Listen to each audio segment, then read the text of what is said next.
Sebelumnya kan saya sempat bahas tentang buku judulnya Tionghoa di Batavia dan Huru-Hara tahun 1740 ya di sini ya. Nah, di situ saya mengatakan bahwa yang membuat saya tertarik baca buku itu adalah ketika saya membaca buku Hukum Pancung di Batavia karya Alwi Shahab. Nah, kali ini saya mau membahas buku tersebut. Selamat siang semua, selamat datang di kelas buku. Nama saya Ria dan kali ini saya akan membahas Hukum Pancung di Batavia karya Alwi Shahab. Nah, ini bukan buku cerita, apalagi buku fiksi. Buku Hukum Pancung di Batavia ini kumpulan artikel yang mengisahkan tentang seluk-beluk kota Jakarta dan khususnya mengenai sejarah dan budaya. Buku ini adalah buku kumpulan artikel. Artikelnya ini adalah karya dari seorang budayawan asal Betawi yang namanya Alwi Shahab.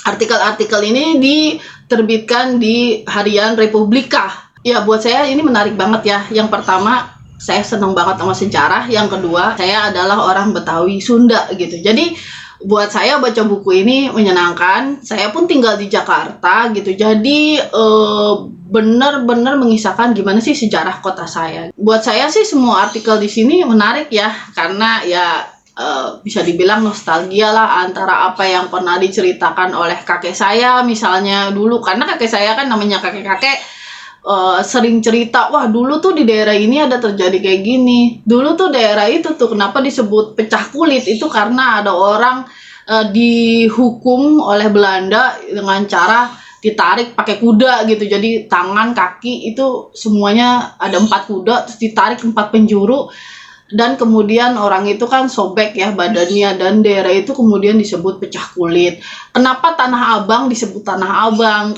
Abang itu kan bahasa Jawa yang artinya merah. Jadi di daerah Tanah Abang itu dulu orang-orang Tionghoa yang dibunuhin sama orang Belanda itu mereka disembelih di daerah situ, sehingga tanahnya semua merah, maka disebut daerah itu adalah daerah Tanah Abang misalnya. Itu cerita-cerita yang sering diceritakan oleh kakek saya, sering diceritakan oleh ayah saya, sehingga di sini ada nostalgia gitu. Cuma bedanya kalau di sini kan lebih lengkap ya daripada yang diceritakan oleh kakek saya gitu. Nah, di sini ada beberapa artikel yang menarik perhatian saya ya, khususnya misalnya mengenai lenong gitu. Jadi saya baru tahu di sini bahwa ternyata para seniman-seniman Betawi itu merasa sangat kecewa ya sama sidul anak sekolahan. Kita mungkin dulu waktu masih kecil nonton sidul anak sekolahan itu ya senang-senang aja kan, lucu-lucu aja gitu. Ternyata menurut para seniman Betawi, sidul anak sekolahan itu cuma bener-bener lenong atau bener-bener menggambarkan budaya Betawi itu pada season 1 aja, pada saat Benyamin S itu masih hidup. Nah, sesudah itu lenong itu bergerak ke arah yang berbeda gitu, karena lebih banyak drama di situ. Sebenarnya kalau kita lihat dari karya seni Betawi sendiri, lenong itu drama yang lebih mengedepankan humor dibanding drama. Walaupun isinya mungkin serius, tapi selalu digambarkan dengan cara humor. Sementara setelah season kedua, setelah Benyamin S meninggal dunia, sidul anak sekolahan itu beralih menjadi ke drama yang lebih utama. Dia hanya humor itu sebagai tempelan aja gitu. Cuma beberapa kayak Mandra itu kan yang lucu. Di sini juga ada artikel menarik mengenai kawasan Kemang ya. Jadi saya kenalnya Kemang itu memang daerah-daerah elit, banyak penduduk dari orang bule yang di situ kan gitu. Nah, sebenarnya di sini diceritakan bahwa Kemang itu dulunya adalah kampung santri, tempat orang-orang Betawi asli, tapi mereka yang santri gitu ya, yang banyak benar-benar ini sama agama gitu. Sebenarnya yang saya tahu dari keluarga Betawi sendiri, ada 2 hal yang penting banget bagi orang Betawi. Yang pertama adalah agama, yang kedua adalah tanah. Jadi bisa dibilang harga dirinya Betawi itu ada di 2 itu. Makanya kalau keluarga saya pribadi itu mereka sangat menjaga tanah. Gimana caranya tanah itu nggak dijual gitu. Bikin usaha atau apapun, tanah itu jangan sampai dijual ke pihak lain. Kalaupun dijual, keluarga aja yang beli. Nah, tapi kan nggak semua memegang itu. Kita bisa lihat dari misalnya tuntutan ekonomi atau mungkin kemalasan juga bisa gitu kan. Malas untuk bikin usaha, ya udah tanah dijual aja. Nah, lama-lama daerah Kemang itu jadinya kan terjual ke orang lain, terjual ke orang lain. Penduduk aslinya yang masih ada di situ nggak betah dengan orang-orang yang baru pindah gitu. Orang yang baru pindah di Kemang itu dulu adalah orang-orang bule yang punya kebiasaan yang beda sama orang-orang Betawinya. Misalnya contohnya malam-malam mereka suka setel musik keras-keras, terus suka ada pesta, ada segala macam. Dan buat orang Betawi itu sesuatu hal yang memusingkan gitu. Kalau di sini di keluarga saya sendiri itu kalau malam itu kita udah kebiasaan adalah maghrib itu harus sholat di musola, habis itu belajar di rumah, di dalam rumah aja deh, nggak usah keluar.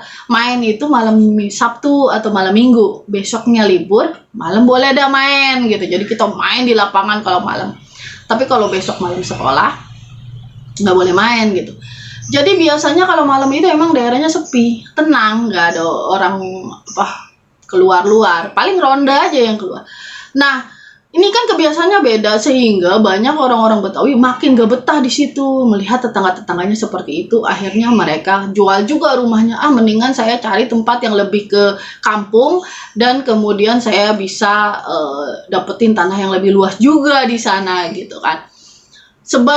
Yang tersisa adalah masyarakat yang bertahan sama tanahnya di sana, tapi makin nggak betah lagi gitu, karena semua orang ya berbeda kebiasaan kan. Nah, semakin mereka tidak betah, akhirnya mereka berpikir, ya sudah kalau gitu kita bangun rumah yang bagus kayak mereka, terus kemudian kita pindah ke tempat lain, rumah itu kita kontrakan gitu. Jadi banyak juga rumah-rumah di Kemang itu sebenarnya pemiliknya adalah orang-orang Betawi yang tersisa dari yang masih bertahan lah, terus kemudian mereka pindah ke tempat lain, rumah itu mereka kontrakan dan menjadi sumber penghasilan mereka. Artikel yang menarik banget lagi di sini adalah mengenai Ali Sadikin. Jadi Gubernur Ali Sadikin itu, atau kita sebutnya Bang Ali kan, Bang Ali itu kalau dalam cerita-cerita ayah saya atau kakek saya itu orang yang sangat galak sekali gitu. Gubernur paling galak se-Jakarta setelah Indonesia merdeka. Dan mungkin rekornya masih dipegang sama beliau sih. Ahok itu galak dari mulut, tapi tangan kan. Kalau Ali Sadikin, menurut cerita-cerita kakek saya, bukan cuma galak di mulut, tapi tangan juga. Jadi kalau ada anak buahnya yang gak bener, bisa digampar sama Ali Sadikin. Jadi Ali Sadikin itu pusing gara-gara tanah di Jakarta kan semakin sedikit. Sementara orang mati di Jakarta tiap hari ada gitu. Nah, gimana caranya nih? Pemakaman butuh tanah besar gitu kan. Nah, pada saat itu Ali Sadikin punya ide. Gimana kalau orang Jakarta yang meninggal itu nggak usah dikubur, tapi dikremasi aja, dibakar. Nah, pada saat itu muncullah protes ya dari masyarakat. Sampai ada yang bilang, ya udah, Bang Ali mati aja duluan lah, nanti mayatnya kita bakar rame-rame. Nah, melihat ada protes yang sedemikian keras dari masyarakat, Bang Ali kemudian meminta nasihat dari Hamka. Nah, Hamka itu dia memberikan solusi. Ya emang nggak bisa kalau dibakar, tapi bisa dengan cara dikubur bertingkat. Jadi gini, nih kalau ada yang meninggal dikubur setelah berapa tahun, sebetulnya bisa sih langsung, cuma kan dikasih aturan berapa tahun itu mayatnya itu bisa ditumpuk ke bawah 7 kan. Nah, pada saat itulah Bang Ali kemudian mengambil nasihat tersebut. Dia membuat TPU ya, tempat pemakaman umum. Di situ diberi aturan bahwa orang yang dikuburkan di situ tuh harus ngontrak, ada kontraknya kan.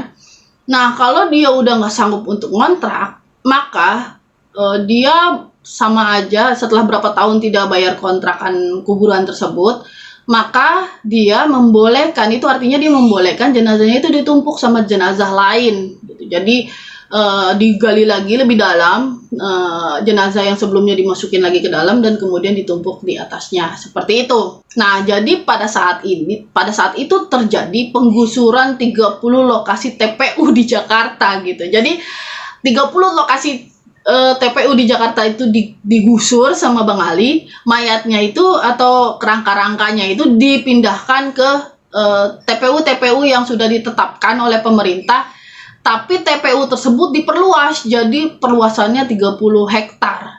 Nah, jadi di sini bisa dibilang hanya dirapikan sebetulnya, kemudian dipindahkan, dialokasikan ke TPU yang resmi dari pemerintah DKI Jakarta, dan sampai sekarang itu dilakukan ya gitu. Dan karena memang Bang Ali sendiri yang mengusulkan, dan pada akhirnya Bang Ali sendiri pun pada saat beliau meninggal dunia, beliau pun makamnya ditumpuk oleh sebelumnya istrinya sudah meninggal duluan, kemudian ditumpuk Bang Alinya yang dikuburkan di liang yang sama. Keluarga saya sendiri pun sama gitu. Jadi keluarga saya kan beberapa yang sudah meninggal, yang kakek-kakek saya dan yang lain, itu kita semua dikuburkan di satu tempat ya, TPU Pondok Rangon. Itu semua dikumpulkan di situ. Tapi setelah berapa orang, pikir 10 orang lah ya, itu kita tidak lagi mengontrak tanah yang baru gitu. Jadi kalau ada anggota keluarga yang meninggal, maka kita langsung mengurus jenazahnya dikuburkan di lubang yang sama dengan keluarga kita sebelumnya gitu. Jadi misal nenek saya sudah lama meninggal, kemudian sepupu saya meninggal, dia dikuburkan bersama nenek saya. Jadi nenek saya lubangnya itu digali lagi, nenek saya ditaruh lebih dalam lagi, dan kemudian di atasnya ditaruh sepupu saya gitu. Jadi bisa dibilang ini adalah praktek yang biasa, dan penggusuran kuburan itu lucunya di Jakarta itu tidak terlalu menjadi masalah gitu. Kecuali kalau misalnya kuburannya itu orang yang terkenal dan tidak ada sama sekali rencana ya, beda dengan misalnya kuburannya hanya dipindah gitu di tempat lain karena tempat ini mau dipakai apa. Tapi kalau misalnya hanya digusur begitu aja, tentu saja masyarakat marah gitu. Bahkan pendiri kota Jakarta, di sini juga ada artikel Jan Pieter Zoon-kun, itu kuburannya 2 kali digusur. Jadi wilayah kota tua di Jakarta itu kan ada Museum Fathahillah, ada Museum Wayang di situ. Nah, Museum Fathahillah dulu kan balai kota. Zaman penjajahan Belanda itu kalau ada gubernur jenderal atau pejabat-pejabat Belanda yang meninggal, itu dikuburkan di sekitar balai kota itu, di sekitar yang sekarang menjadi Museum Fathahillah. Termasuk salah satunya adalah JP Kuhn. JP Kuhn juga dikuburkan di sana. Pada tahun 1700-an itu makam JP Kuhn itu digusur dan dipindahkan ke gereja tua di Jakarta juga. Nah, pada tahun 1736 gereja itu dibangun kembali, sehingga makam-makam yang ada di situ pun kembali dipindahkan ke wilayah yang sekarang namanya Tanah Abang itu. Sekarang gereja itu menjadi museum wayang.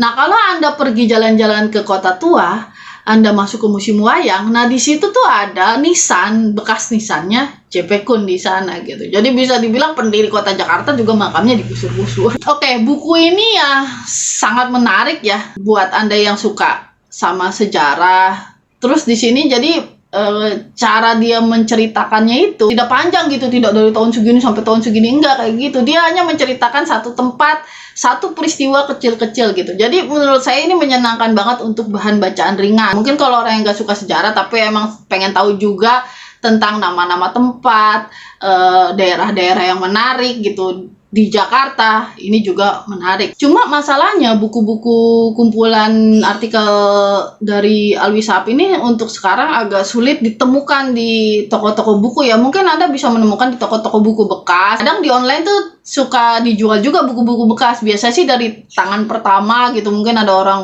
orang tuanya punya terus kemudian dia jual, atau dia punya kemudian dia jual. Untuk buku Hukum Panjung di Batavia ini kecil banget bukunya.